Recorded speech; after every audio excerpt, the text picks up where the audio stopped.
All right, everybody out there, welcome. This is English 3E. This is class 4, and I am Jillian Percy. I'm so glad to have you guys all here today. I thought we would go over the work I left for Friday because there was an awful lot, and I thought maybe it was a bit too much. So I wanted to go back over some of the differences between poetry and prose, because some people find poetry a little bit confusing. It's really not. If you like to listen to songs, you can definitely understand poetry. They're really very similar. So prose uses sentences, poetry uses lines. Prose groups the sentences into paragraphs, poetry groups the lines into stanzas. Prose doesn't usually rhyme or work at the syllable level. Poetry may use rhyme and may look at syllables. Prose may use metaphor and similes, but there's a lot less reliance on figurative speech in prose. Poetry will often use metaphors, similes, alliterations, and various figurative types of speech. Prose may use imagery, but may work on a more logical level. Poetry, there's a really strong emphasis on imagery. It's a huge part of poetry. But a poem is something more than just some words formatted differently. The whole focus on poetry is often to try to evoke a certain emotion in a way that is beautiful or moving. So I found this kind of little quick video on what makes a poem a poem. Let's see if it comes up properly. Whether you're trying to get your ideas down, Sorry, compose a quick little message, thing or getting through reply to this, and then someone, we'll be it can there. be.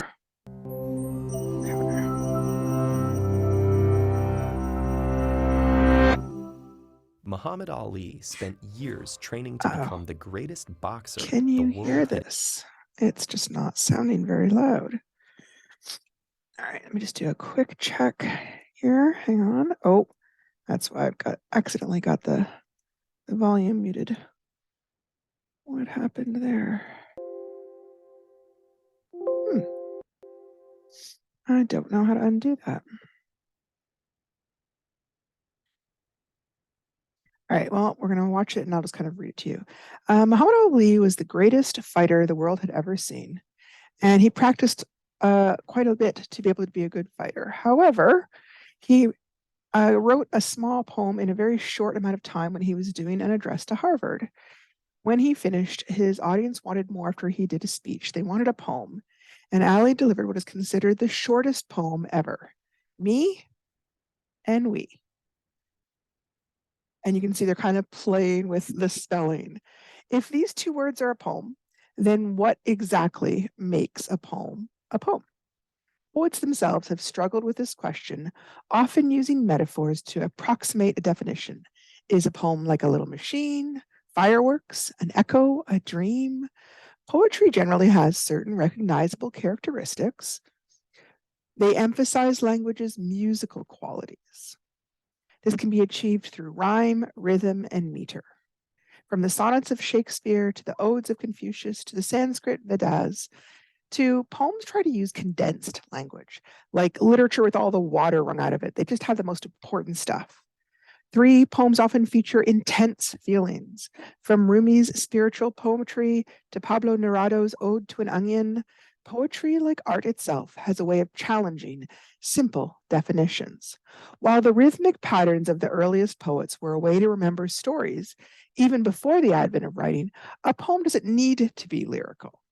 Ronald Dahl's Apple or Eugene Gomringer's Silencio toe the line between a visual art and poetry. Meanwhile, E.E. Cummings wrote poems whose shapes were as important as the words themselves. In this case, the way he's written his poem about a leaf amplifies the sad loneliness a leaf feels as it falls. If the visual nature of poetry is faded to the background, then maybe we'd be left with music. And that is an area that people love to debate. Are songs poems? Many don't regard songwriters as poets, but lyrics from artists like Paul Simon, Bob Dylan, and Tupac Shakur often hold up even without the music. In rap, poet elements like rhyme, rhythm are inseparable from the form. Take this lyric from the notorious B.I.G. I can hear sweat trickling down your cheek. Your heartbeat sounds like Sasquatch feet thundering, shaking the concrete. So far, all the examples we've seen have had line breaks. We can even imagine the two words of Ali's poem organizing themselves in the air. Poetry has a shape that we can usually recognize.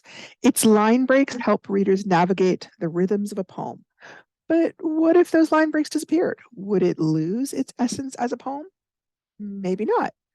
Enter the prose poem.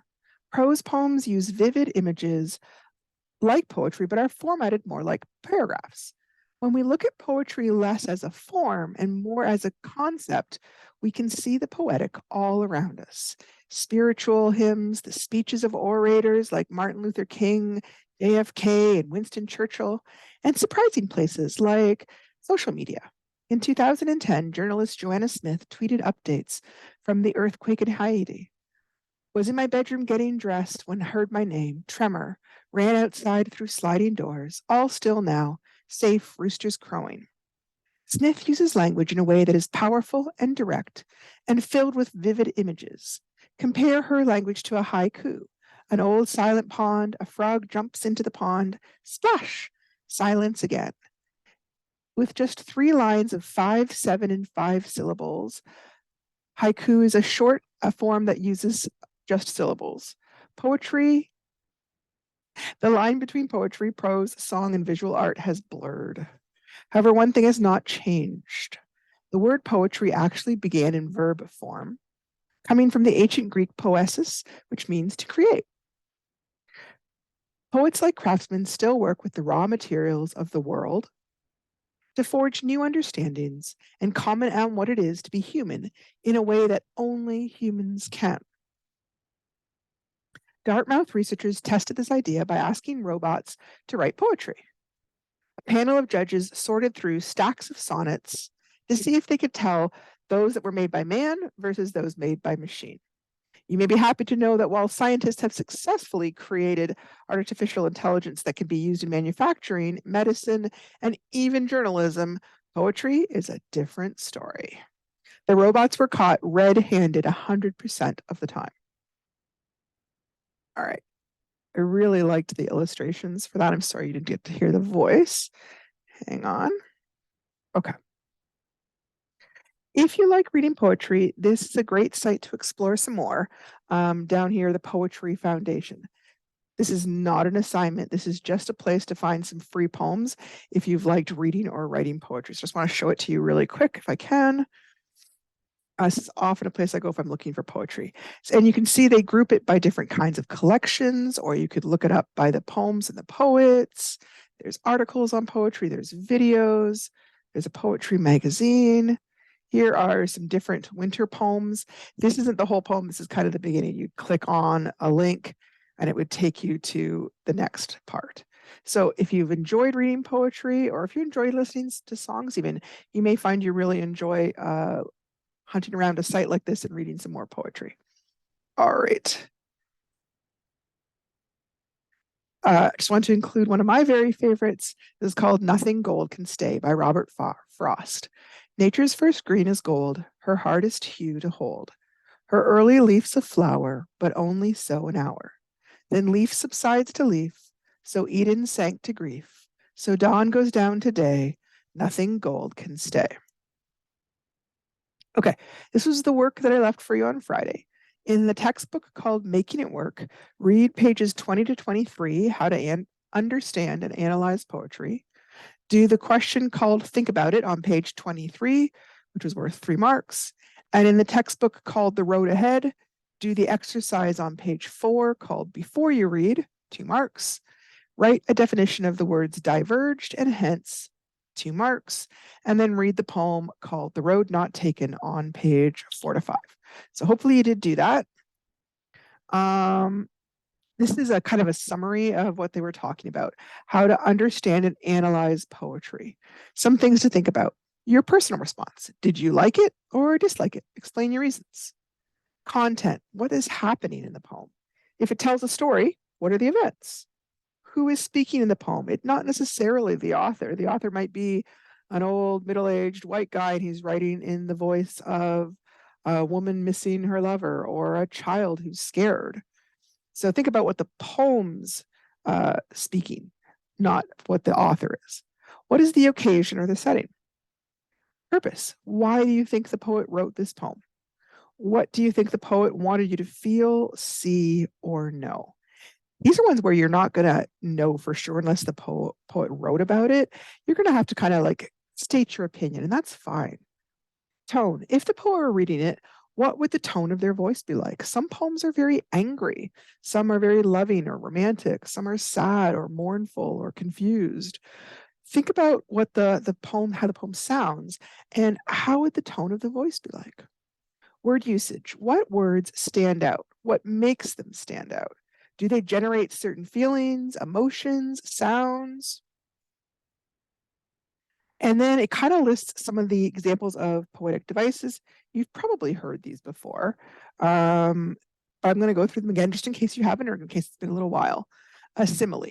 Simile compares two things using like or as. For example, her dress was like a flower garden. A metaphor. Metaphor compares two things, saying one is the other.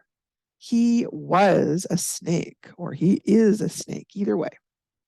Personification gives human qualities, human qualities to non-human things.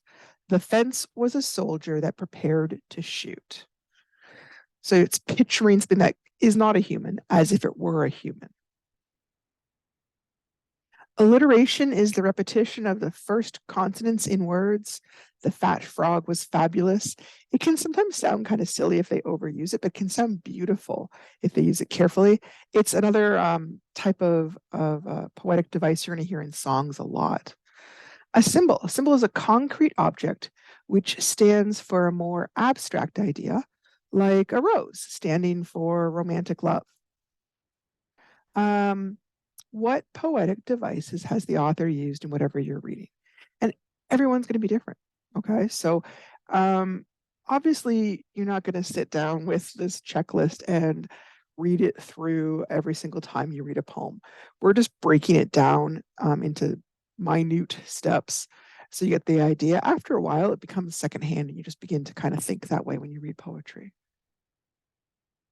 Okay, so I wanted to go back over the poem that you were assigned. I hope you have read this. If you have not yet read this, stop the recording. Don't go any further because you need to do some of the work before you get to this spot. But it's a beautiful poem, and I wanted to kind of quickly read through it. It says, "The Road Not Taken" by Robert Frost. Two roads diverged in a yellow wood, and sorry I could not travel both and be one traveler. Long I stood and looked down one as far as I could to where it bent in the undergrowth. Then took the other as just as fair, and having perhaps the better claim because it was grassy and wanted wear, though as for that, the passing there had warned them really about the same. And both that morning equally lay, in leaves no step had trodden black. Oh, I kept the first for another day. Yet, knowing how way leads on to way, I doubted if I should ever come back. I should be telling this with a sigh, somewhere ages and ages hence. Two roads diverged in a wood, and I took the one less traveled by, and that has made all the difference. So this is a very fitting poem to start our unit on journeys. This guy is talking about his journey and how he made his choice. He deliberately chose the choice that was less less popular, less worn out, right? The one path is worn down. The other path is not so worn down. It's still very grassy. Not as many people have taken that road. And that is how he chose which way to go. All right. Okay, moving on to our new work. So that work on Friday was all about poetry, very brief. Today and probably over the next couple days, maybe, we're going to be moving on to looking at plays. So a play is a script that tells the actors what to say and where to move. A play can be short or long. It can be used for the stage or TV or a movie. The majority of the words in a play are about the dialogue or the conversations the characters are having. And often that's what makes it hard for people to understand. Um, it leaves out a lot of the description that you would normally get in like a novel. So you often have to visualize or really spend some time imagining what the characters are doing as they speak to really understand the text. And in one way, that's kind of cool. It's like you're the director, you're the creator, right? If you were going to make a movie, who would be the actors? What kind of music would be using? What's the background going to look like? You get to create it. But for some people, that visualizing and that imagining is very hard, and so they find plays very tricky to read. So we're going to work on this particular play together, and I hope it kind of is a new successful thing for you, because I think it's a really good play. I love how it's written. So we're going to kind of go forward here. So the big thing is the format of a play is a little bit different. It's not written the exact way a story is. So here's kind of my example. Okay. First of all, you can see these little words and how they're kind of slanted. That's called italicized. Sometimes you'll see it in like brackets, not always, but sometimes. These are called the stage directions. They tell the actors what they're doing, and they explain what the set or the background should look like. In front of each line of dialogue is the person name who's supposed to say it. So they wouldn't say this. Sometimes kids want to read this as, John, hey, Peter, what are you doing? No. John isn't saying his own name. John is talking to Peter. Hey, Peter, what are you doing? And then Peter's going to talk. He's not going to say his own name. He's going to say, not much. What about you? And then got some more stage directions. I'm going to kind of read this through so you can see. The scene opens with Peter sitting on the steps outside of his house on a suburban street. He is bouncing a small ball and catching it repeatedly in a bored way. John enters from stage left. Hey, Peter, what are you doing? Not much. What about you? I was going to go check out that abandoned house by the woods. Betty said she saw lights in there. Kind of freaked her out a bit. You want to come with me? Sure, why not? Both boys head towards stage right and exit the stage. Okay, so that's just kind of an example of how a script would look, and it's very different from how they work on novels and different from how we just did with plays. All right, now I'm hoping that this will. Oh, we are still having our. Hang on, pause it. We are still having our sound issue. I'm sorry, I don't have a quick idea on how to fix that. So I'm going to back this up one little tiny bit here. It says, today, let us talk about drama. Enter stage right and let us tread the boards together. Drama, also known as theater or plays, is a specialized kind of story that is meant to be performed. If you've ever seen a movie, a television show, or a play, or if you've ever heard a play on the radio or through a broadcast, you've experienced the magic of the dramatic arts. Writing a drama is different than writing a poem or a story, and that means that reading one is different too. So I'm going to show you part of a short drama on the Khan Academy website in order to go through the title of the piece. So this is a little bit longer, and you can see up top, that's the title. And then it's listing the cast of characters, which you're not going to see in a novel. It tells us what their name is, tells us who they are. Okay.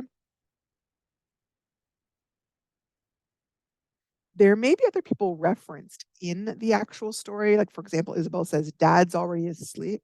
But if he's not in the cast of characters, he's not going to show up on stage. They also have short scenes, kind of like the chapters in a book. Okay, they are separated by time or location. For example, scene 1 is at the evening and they're in the neighborhood. Later on, they're somewhere else. Sounds like maybe she's inside. So the setting and stage directions are written in this kind of slanty, italicized text. It tells us where the scene is set in time and space. For example, this one says, evening, Isabella is walking her dog Stanley and a bat dives down. Now, this one, the names are all in caps. I didn't find that was true of all plays, but it is true in some. Okay. If this were a stage play, we would maybe see a set on stage that looked like her neighborhood, maybe a bit of a sidewalk or a fire hydrant. This is the part where we're talking about you're gonna have to imagine things, okay? An actor wouldn't read those directions out loud. The stage directions tell the team putting the drama together about what is happening on the stage. So a bat dives down. That's going to be like a puppet or a prop operated by a puppeteer or a stagehand. And then we have this line of dialogue spoken by Isabel reacting to the bat. Ugh, since when do we have bats in the neighborhood? Come on, Stanley, let's run home. So the characters have lines. The character name indicates which character is speaking. Sometimes you'll have a stage direction just before a little line of dialogue, like in scene 2. And Yasmin, for example, points to a giant trunk. But her actor playing that wouldn't say, I am pointing at a giant trunk. They would just do it. The script is asking for her to perform. These are the basic components of a play. The stage directions that tell the actors and others what to do. The lines of dialogue that actors have to deliver out loud. These are the building blocks. All right, we're going to pause there. Okay, so a big part of this, as you can see, he took some time to think about what things would look like. We don't know for sure. And what you picture in your head and what your neighbor might picture and what somebody else might picture is completely different, and that's fine. Lots of times there are very famous plays that different directors have put on, and often they deliberately try and make it as different or as unusual as possible so that they can see a new vision, a new way of interpreting things. That's kind of the excitement of a play is looking at things in the new way, getting to see what the director imagined. In this case, because you're the reader, you are the director, you get to imagine whatever you like.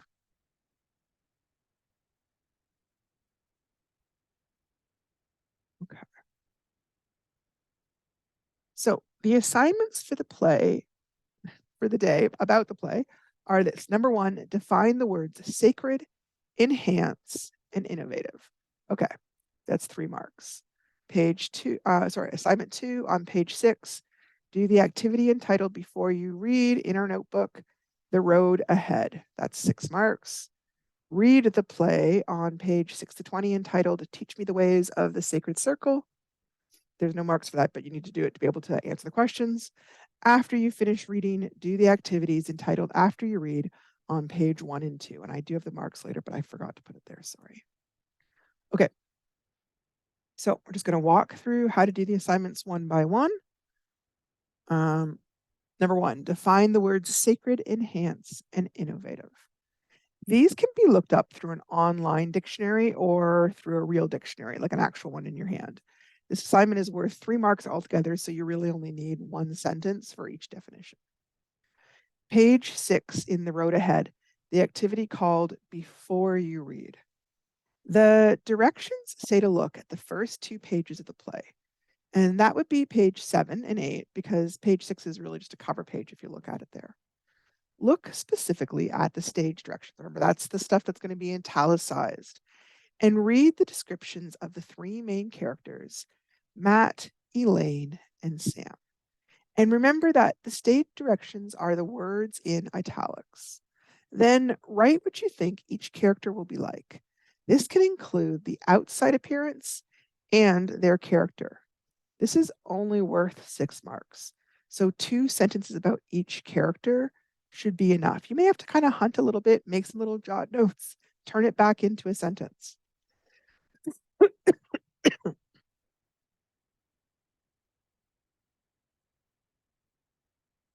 Okay, looking at the assignments continued. Assignments 3 is simply to read the play on page 6 to 20. Remember that to get the most out of this play, you're going to need to picture the characters and the actions in your head. It can help to think of what emotion a character is feeling and say the words or imagine the words being said with that emotion.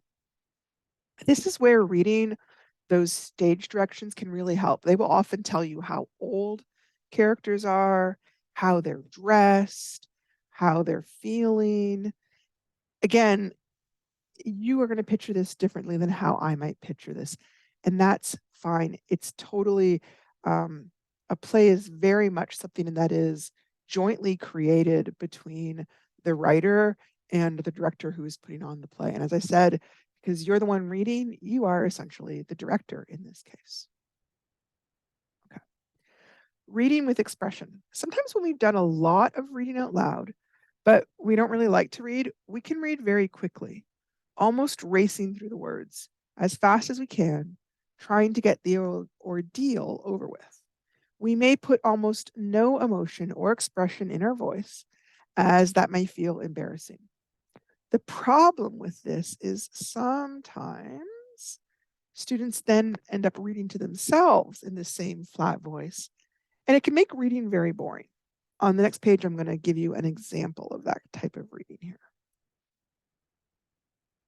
Oh, hang on.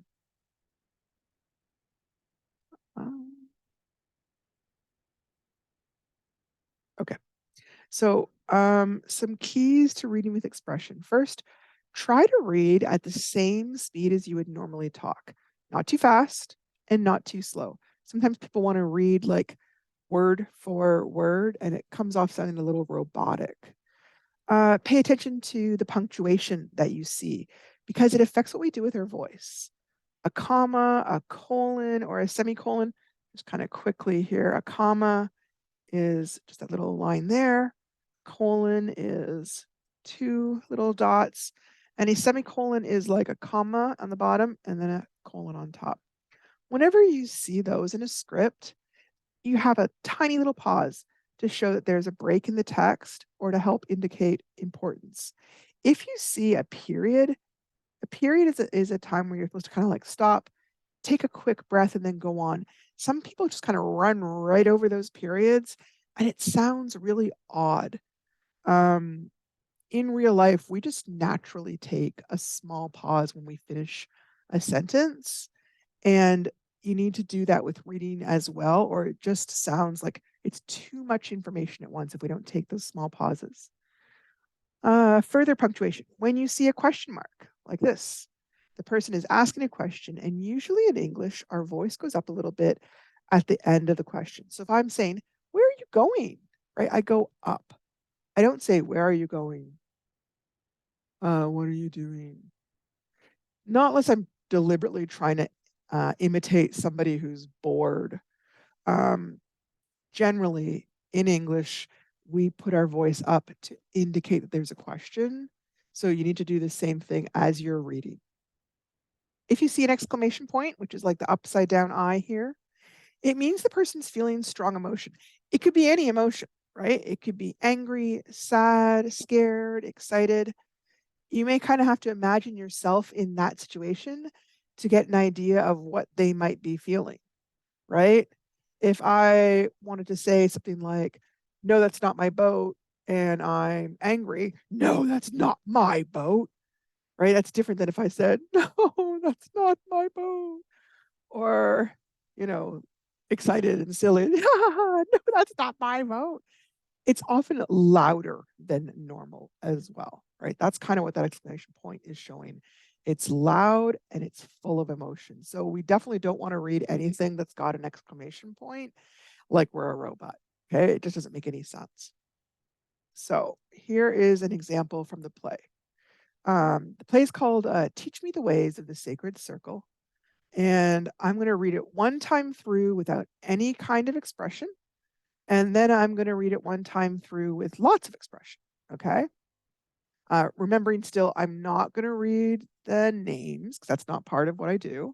And I'm not going to read the part where it is italicized. Well, it's about time. Hey, how about that pop? Sounds good to me. Okay, I'll go upstairs and get it. Might as well have another break. We're late again anyway. Mellow out. I'm sorry I held us up, but I can't do much about it unless I bring my brothers and sisters here with me. What's with him? It's not us he's mad at. I don't know what's really bugging him, but it's more than just his granny. Now you can see that sounded terrible, right? I didn't use punctuation. I didn't switch my voices to sound different for the different people. I just read it all in one crazy tone. Okay. It's going to be hard to picture.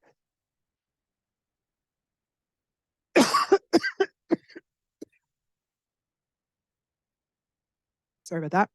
It's going to be hard to picture what's happening if you don't take the time to read things correctly.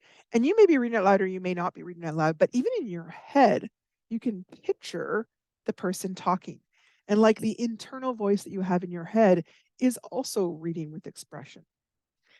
If that sounds confusing to you and you've never read with expression inside your head, then my really, really strong suggestion is read this play slightly out loud, find a quiet place where no one's going to bother you, and try and read it out loud with expression because it will really help you understand better. Take a moment, look at what we're looking at. I'm going to go through in a minute and talk about how I'm going to read this, but I want you to take a moment to look at it as first, okay?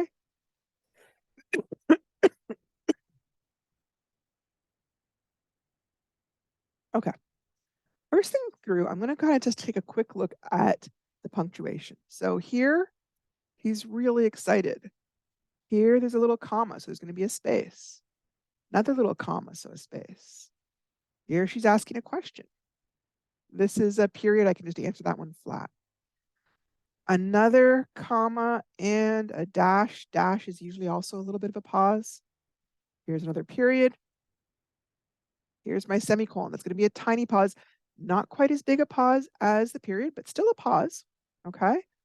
And the dash both times is going to be a longer pause.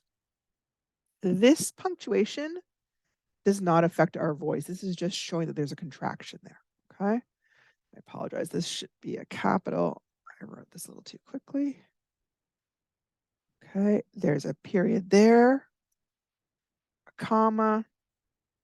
Oh, should be a little U there, comma, and then a period. I'm not going to read this. I might look at it to help me understand what to read. Like it says he laughs. Okay, so as Sam is talking, he's going to laugh right afterwards.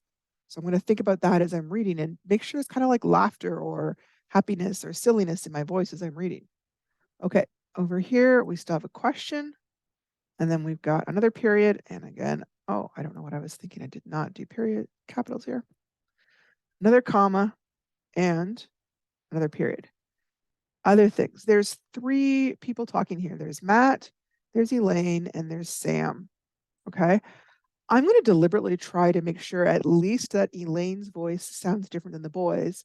And I'm going to try to remember to give the 2 boys different voices. It just helps. Again, if I read everybody in the exact same voice, it's going to sound funny and it's going to be hard to imagine who is talking. So take a moment and think, okay, how are you picturing Matt? What's his voice going to be like? How are you picturing Elaine? What's her voice going to be like? And Sam, what is his voice going to be like? My memory of the play is that Sam is kind of a little more easygoing. He's kind of the one who laughs and kind of jokes around. Matt's a little more intense. He sounds a little bit angry and upset. He's a little bit judgmental. So I'm going to make his voice sound a little angrier that way as well to kind of reflect that. Okay. So again, I'm still not going to read the names, but the names are going to help me remember how to sound. On a second.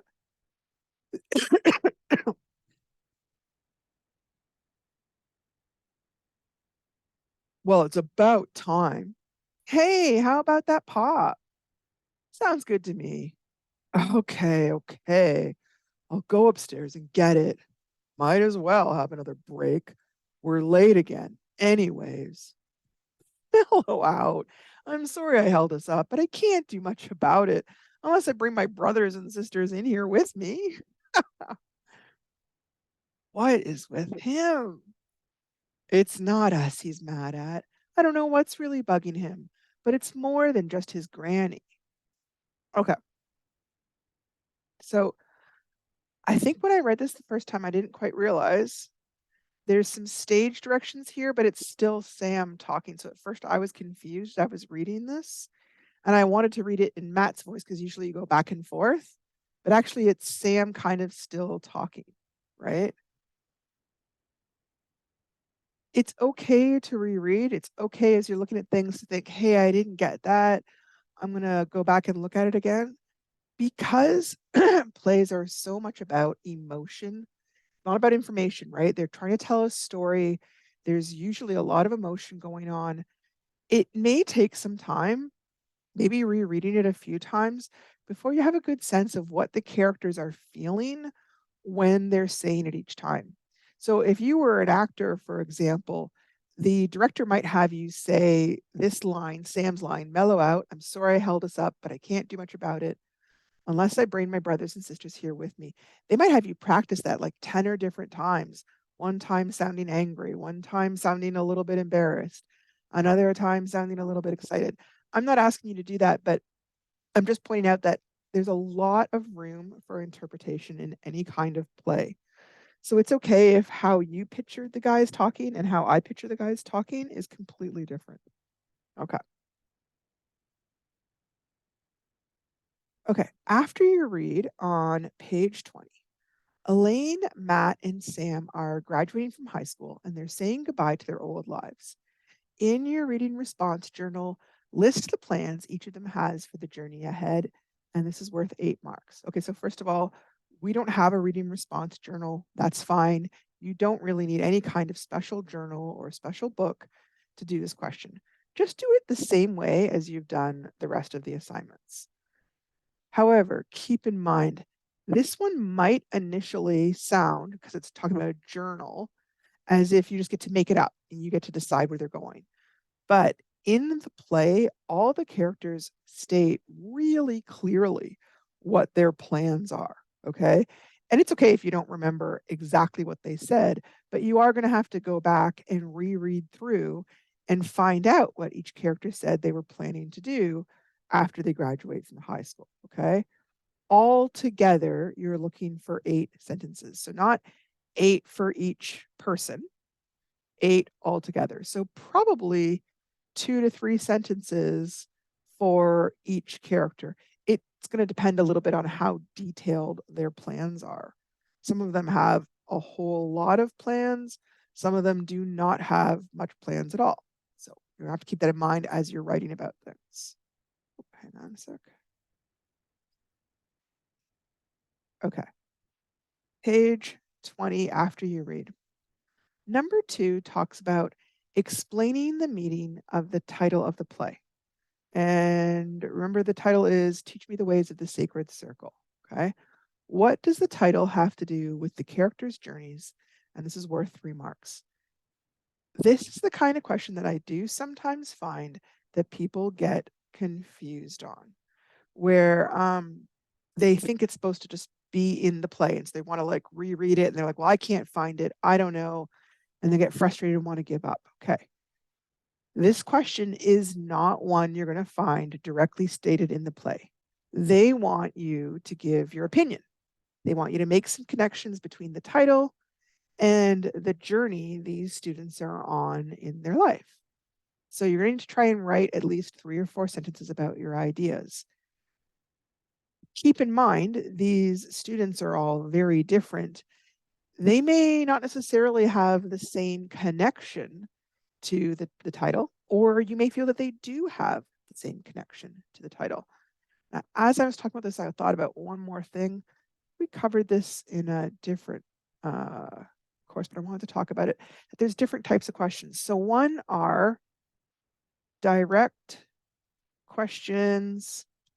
Answer is right in the text. Okay. This is the kind of thing where it says like, what did Doug do after his girlfriend dumped him? And you just go right to the text and it says, oh, he went home and he got mad and tore up all her pictures, right? It's right there in the text. The next part is what they call indirect. Sorry, hang on a second. Indirect questions. For this one, it may not be stated exactly in the text. So for example, if it said, what is Doug feeling after his girlfriend broke up with him? You can't just kind of go whatever you think you would feel. You have to look at what they're doing, but it might not say he feels angry or he feels sad. But if somebody was ripping up their photographs of the previous girlfriend, I would assume that they're feeling angry, right? If instead he called up his best friend and started crying or started trying to like write her a love song, or he might have different types of emotions. You're going to have to look sometimes between the lines at what the characters are doing to figure out the answers to these ones. Okay, so you may have to what they call read between the lines. Sometimes the fancy word for this is they would call it infer or inference. Inference. It's a little bit like being a detective. Again, you're not just imagining any answer. You have to look at what they actually have in front of you. Okay. The last one is stuff that's kind of going beyond the text. Okay, so this one is not in the text at all. This is where they're asking your opinion, or sometimes they're asking you to make a connection or relate it to the real world in some way. So what they sometimes call this is they call this is beyond the text. Okay. Beyond the text. Okay, and that's the kind of question we're looking at here. They want your opinion of the title. They want your opinion of what the characters are doing. They want you to make a connection between the title and the characters. Writers generally put a lot of thought into what they're going to call their work. It's usually the first thing people see. A good title can make readers want to read, or a bad title can make people have no desire to go near that book at all. We talk sometimes about, not judging a book by its cover, but in real life, we do in fact look at a book's cover. We look at the title, we look at the picture on the front, and we think about how does this connect to me or connect to what I want to read. So in this case, they're saying, think about the characters, think about what they're like, and how would you connect those two things. So take a moment and think about that.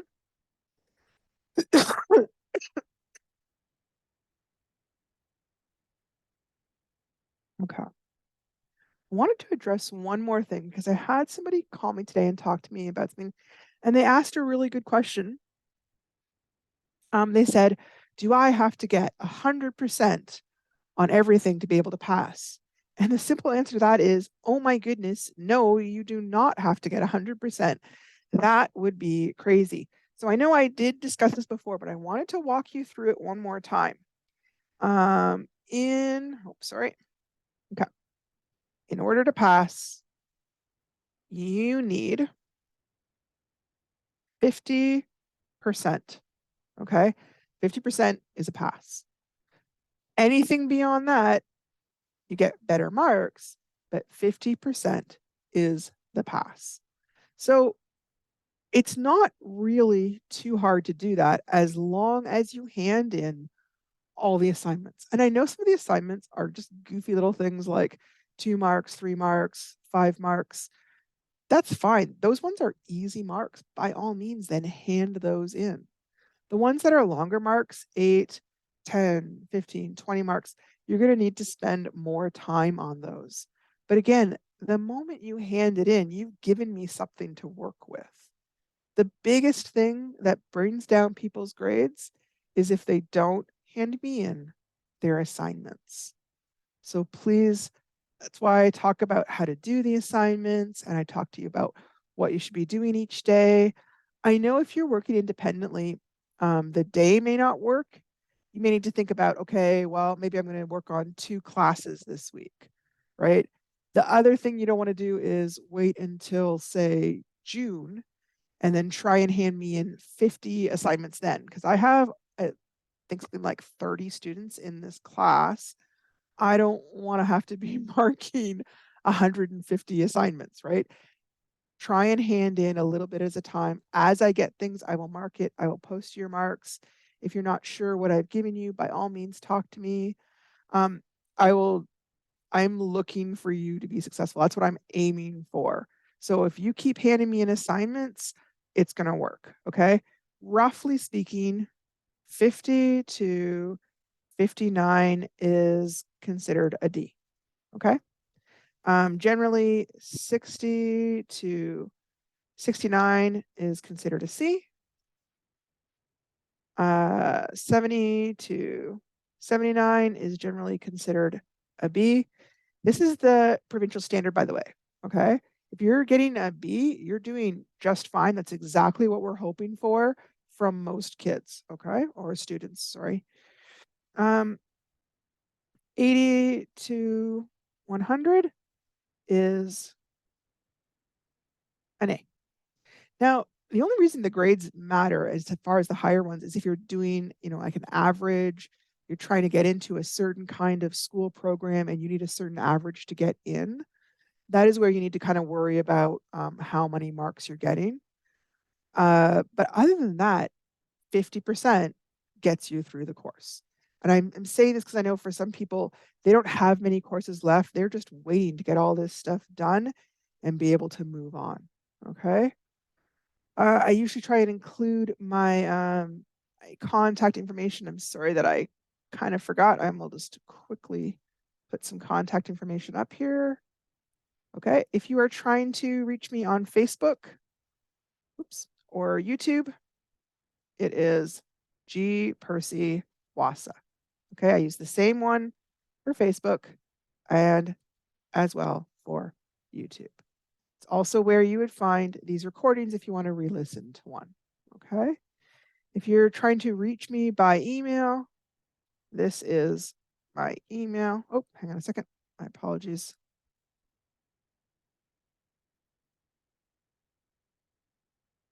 Okay, and that is my email. Those are probably the main ways you're going to try and reach me. Okay. If you have those, that's great. That's really all we are looking for. If anybody has any questions, by all means, call me. I am sorry, I'm forgetting the number right here, right now. I will have to post it again later. It is on the Facebook and the YouTube channel. And I spoke to a lovely person this morning. I will be happy to speak to anyone. If you have a question and you want to just email me the quick question, that is great. If you are not sure where to send assignments, send it to me and I can send it into student work. Thank you so much for being with us here today. And I'm going to wrap this up now and I will talk to you guys tomorrow and we'll work through it. I hope you have a good time doing the assignments and that you're enjoying this course so far. Thank you.